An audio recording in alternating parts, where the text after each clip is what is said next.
আমরা জানি যে রাজনীতিতে অবশ্যই মতভেদ থাকবে, রাজনীতিতে বিভিন্ন রকম চিন্তা থাকবে, মত থাকবে, কিন্তু এখন যে পরিবেশটা আমাদের আছে এই পরিবেশটাতে আমাদের জনগণ কিন্তু অত্যন্ত বিভ্রান্তির মধ্যে পড়ে যাচ্ছে। আমরা আপনারা লক্ষ্য করে দেখবেন, মানুষকে জিজ্ঞেস করলে মানুষ বলে নির্বাচন হবে তো। এই যে একটা এক ধরনের শঙ্কা, আশঙ্কা এবং এক ধরনের আপনার হতাশা এসে যায় যে হবে তো।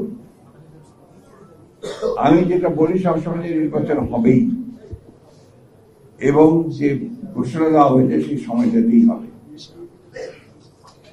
এই কারণে যে এর কোনো বিকল্প নেই।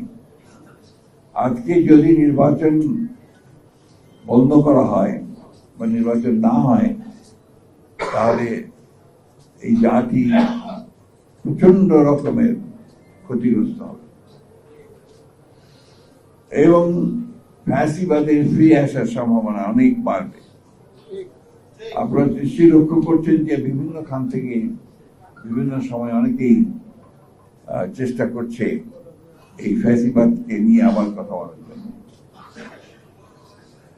এবং বিদেশেও আপনার এটা নিয়ে কাজ হচ্ছে। তাই নির্বাচনটা খুব দ্রুত দরকার, সে কথাগুলো আমরা বারবার বলেছি, এবং আমরা মনে করি যে একটা অবাধ সুষ্ঠু নিরপেক্ষ নির্বাচনের মধ্য দিয়েই আমরা আমাদের যে কাঙ্ক্ষিত লক্ষ্য গণতান্ত্রিক রাষ্ট্র ব্যবস্থা, সেই রাষ্ট্র ব্যবস্থায় আমরা যাওয়ার সুযোগ পাব। বাংলাদেশের যা কিছু পরিবর্তন, শুরু পরিবর্তনের কিন্তু আপনার বিএনপির মাধ্যমে। বাংলাদেশের জন্মের শুরুতেই তো আপনার যে মুক্তিযুদ্ধের ঘোষণা শহীদ প্রেসিডেন্ট জিয়া রহমানের কাছ থেকে আসে, পরে বিএনপি প্রতিষ্ঠা করেছিল।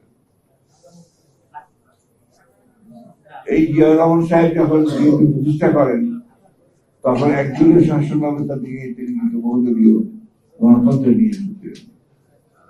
এই জিয়া রহমান সাহেবই মিডিয়া স্বাধীনতা, জুডিশিয়ারির স্বাধীনতা নিশ্চিত করেছিলেন।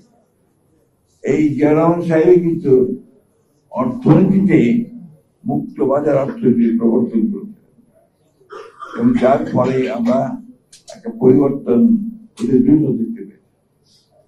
এরপরে আমাদের নেত্রী দেশনেত্রী খালেদা জিয়া, তিনি প্রেসিডেন্সিয়াল ফর্ম অফ গভর্নমেন্ট থেকে পার্লামেন্টারি ফর্ম অফ গভর্নমেন্টে নিয়েছেন।